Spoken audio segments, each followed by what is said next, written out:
I'd always been the reliable one. The one who showed up, who fixed things, who made sure the bills were paid and the crises were averted. My name's Ethan Wu, and for as long as I can remember, my family leaned on me like I was a crutch they couldn't walk without. My parents, Victor and Clara Wu, hadn't worked steady jobs since I was in high school. My older sister, Vanessa Wu, flitted from one failed venture to another, always with her hand out. And her husband, Gerald Hoffman, was the kind of guy who thought charm could pay the rent. Couldn't. I did. But when my big break came, a chance to pitch my tech startup to a room full of investors who could change my life, they didn't just fail to support me. They tried to burn it all down. This is the story of how I found out, how it broke me, and how I made sure they'd never forget what they did. Started 6 months ago at a dinner I didn't want to attend. My parents had insisted on a family gathering at their favorite overpriced steakhouse, the kind of place where the menu doesn't list prices because if you have to ask, you shouldn't be there. I was 29, running on fumes after months of 16-hour days building my startup, Nexus AI. We developed an algorithm that could predict consumer behavior with uncanny accuracy. Think Cambridge Analytica, but ethical and scalable. I'd bootstrapped it with my own savings, maxed out 2 credit cards, and taken a second mortgage on my condo to keep it afloat. The pitch was in 2 weeks, a shot at $10 million in funding from Apex Ventures, the kind of firm that could turn a scrappy startup into a unicorn. I was nervous but ready, or so I thought. The dinner was supposed to be a celebration of Vanessa's latest milestone. She just launched a boutique fitness brand, Corpulse, her third attempt at entrepreneurship after a failed artisanal candle business and a short-lived vegan meal kit service. Gerald, her husband, was there, grinning like he'd invented fitness himself. My parents were beaming, as if Vanessa had cured cancer. I sat across from them, picking at a $60 ribeye, trying to keep my eyes open. I hadn't slept properly in weeks. "Ethan, you look tired," my mom said, her voice dripping with concern that didn't quite reach her eyes. "You should take a break. You work too much." "I'm fine," I said, cutting into the steak, "just preparing for the pitch." "Oh, right, your little computer thing," Vanessa said, waving her fork dismissively. "Still chasing that dream?" "It's not a dream," I said, keeping my tone even. "It's a business. We're pitching to Apex Ventures in 2 weeks. If it goes well, it could change everything." Gerald leaned back, swirling his wine glass. "Apex, huh? Big leagues. You sure you're ready for that, man? Those guys eat startups for breakfast." I ignored the jab. Gerald had a habit of talking like he knew more than he did. He'd once tried to advise me on my business, suggesting I pivot to blockchain because it was hot. He didn't even know what blockchain was. "Ethan's always been ambitious," my dad said, but it wasn't a compliment. His tone carried that familiar edge, the one that said don't get too big for your britches. "Just don't forget where you came from." I nodded, swallowing the urge to point out that where I came from was a house I'd been paying the mortgage on since I was 23. Instead, I changed the subject. "So, Vanessa, how's Corpulse going?" Her face lit up. "Amazing. We're already getting buzz.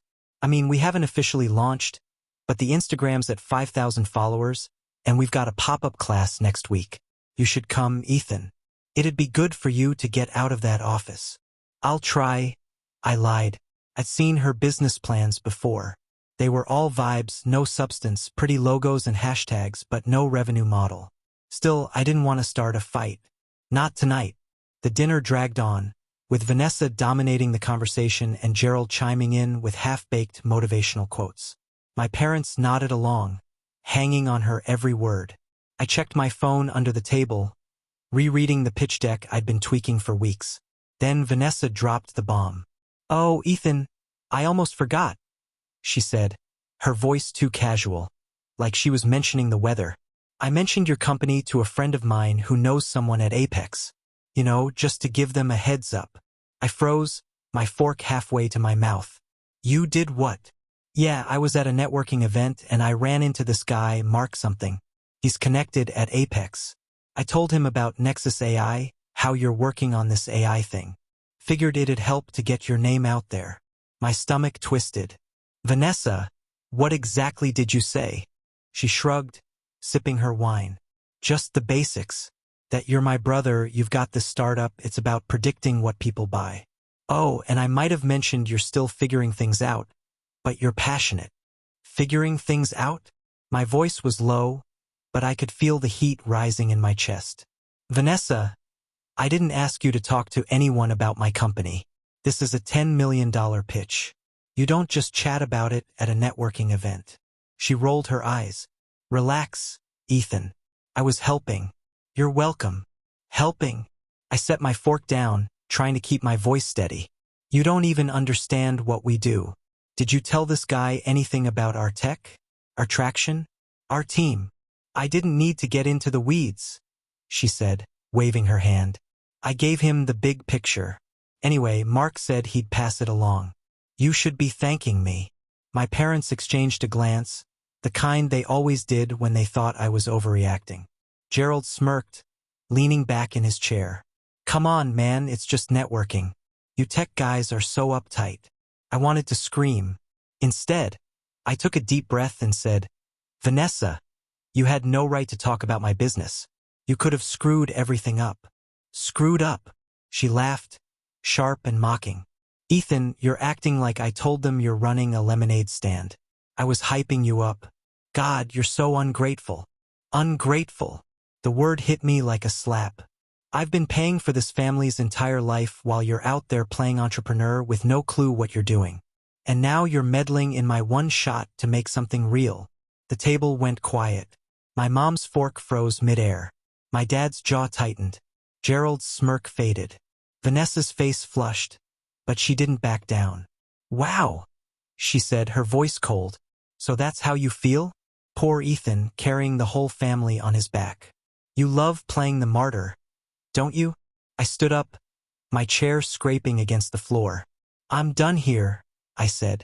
I threw a $100 bill on the table, enough to cover my share and then some, and walked out. My phone buzzed as I hit the parking lot. A text from my mom. You didn't have to be so harsh. We're just trying to help. I didn't reply. I drove home, my hands gripping the wheel so tight my knuckles ached. Vanessa's help wasn't help. It was sabotage, whether she meant it or not. Apex Ventures was cutthroat. If her friend had painted me as some amateur with a half-baked idea, it could tank my pitch before I even walked into the room. I spent the next 2 days calling every contact I had, trying to figure out who this Mark guy was and what damage had been done. No one knew him. Vanessa wouldn't give me a last name. I was flying blind. The pitch was a disaster. I walked into the Apex Ventures boardroom, my slides polished, my numbers airtight, my team prepped to the teeth.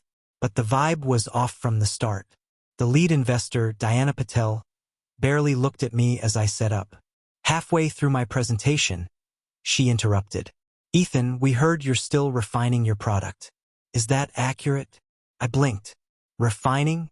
No, our algorithm's been tested across 3 industries, with 92% accuracy in predicting consumer behavior. We've got case studies, data. Interesting, she said, cutting me off, because we got the impression you're still in the early stages. Almost like you're figuring it out as you go. My stomach dropped. Vanessa's words, regurgitated through some faceless Mark.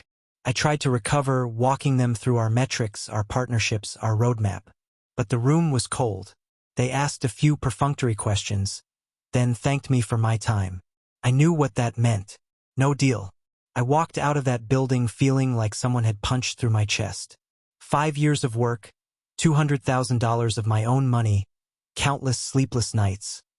Gone because my sister couldn't keep her mouth shut.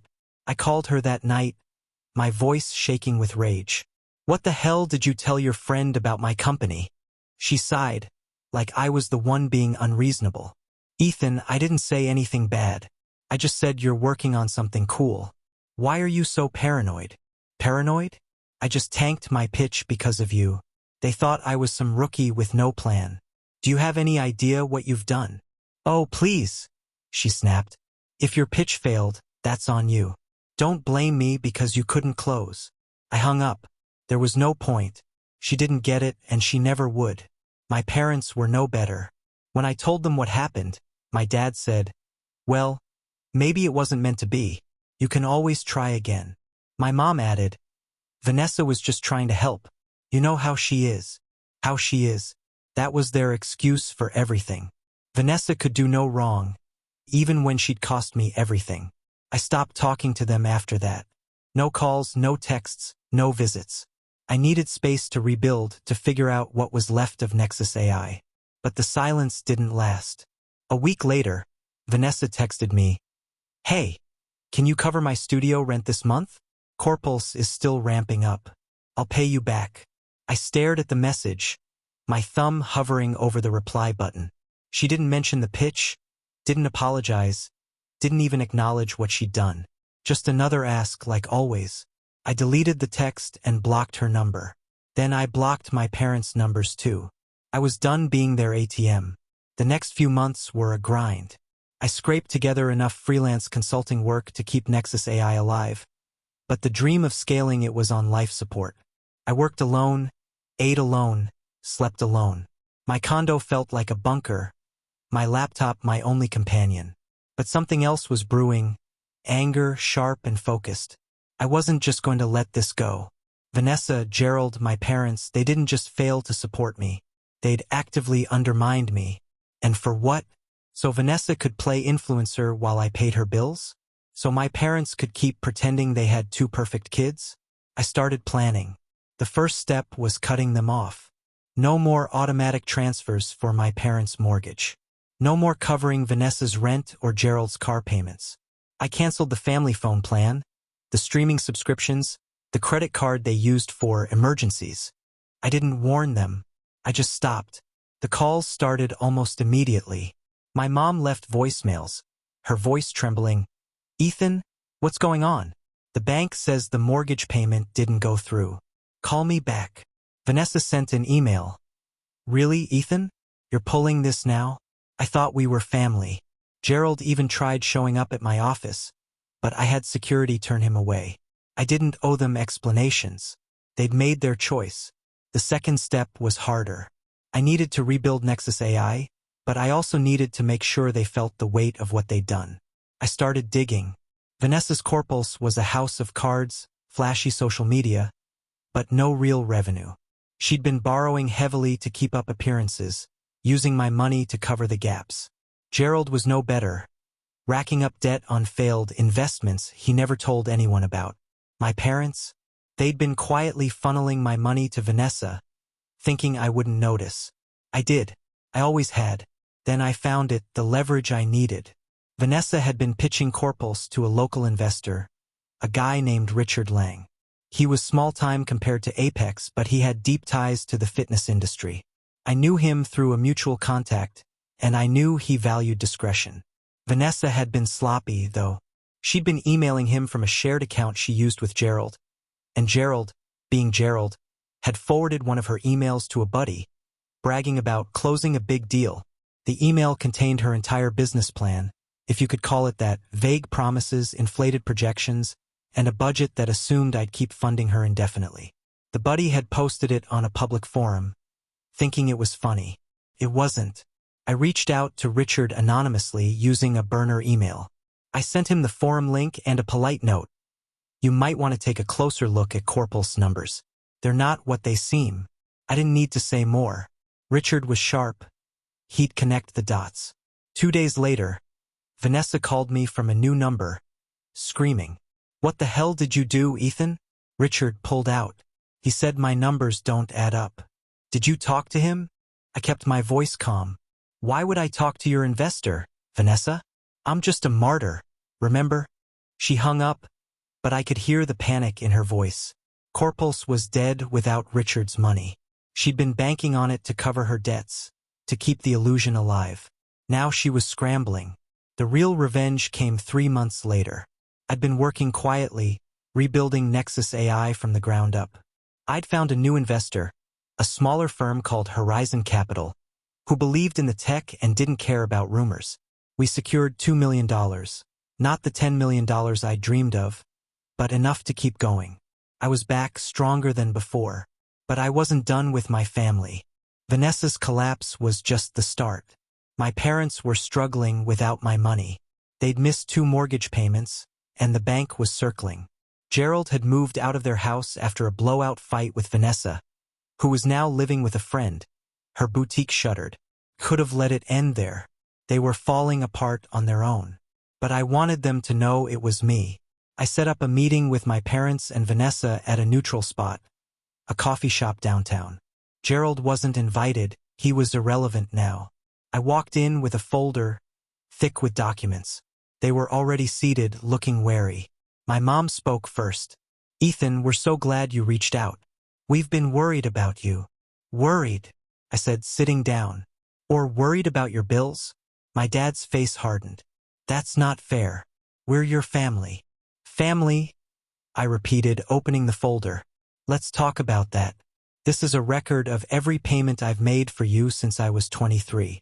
Mortgage, utilities, Vanessa's rent, Gerald's car, your vacations.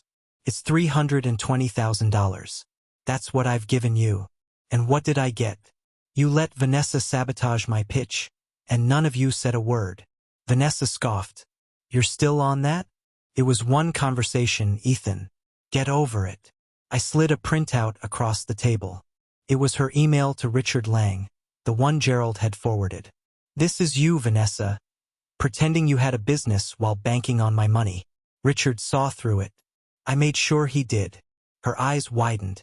You sent him that?" "I didn't have to," I said. "You and Gerald did the work for me. You're sloppy. Both of you." My mom's voice shook. "Ethan, why would you do this to your sister?" I looked at her, calm but cold. "Because she did it to me first. And you let her. You all did." My dad tried to interrupt, but I kept going. "Here's the deal. I'm done. No more money, no more favors. But I'm giving you one last thing." I pushed the folder toward them. "This is a budget. A real one.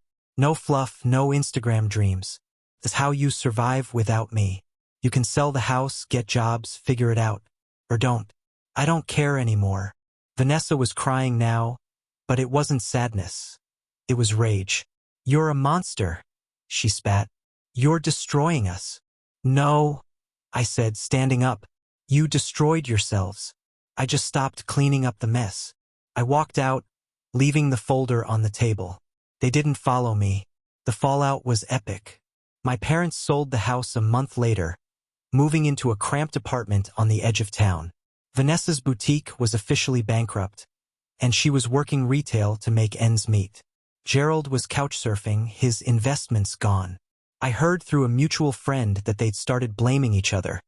Their perfect family facade shattered. Meanwhile, Nexus AI was thriving. The Horizon Capital funding let us hire a lean team, and our algorithm was getting traction with major retailers. I was in talks for a second round of funding, this time for $5 million. I wasn't just back. I was unstoppable. The final twist came a week ago. I got an email from an unknown address, no signature, just a single line. "They're still talking about you. They know they lost." Attached was a photo of Vanessa at a bar. Looking defeated, her phone opened to my LinkedIn profile. I didn't know who sent it, but it didn't matter. Someone had seen the truth. Someone knew.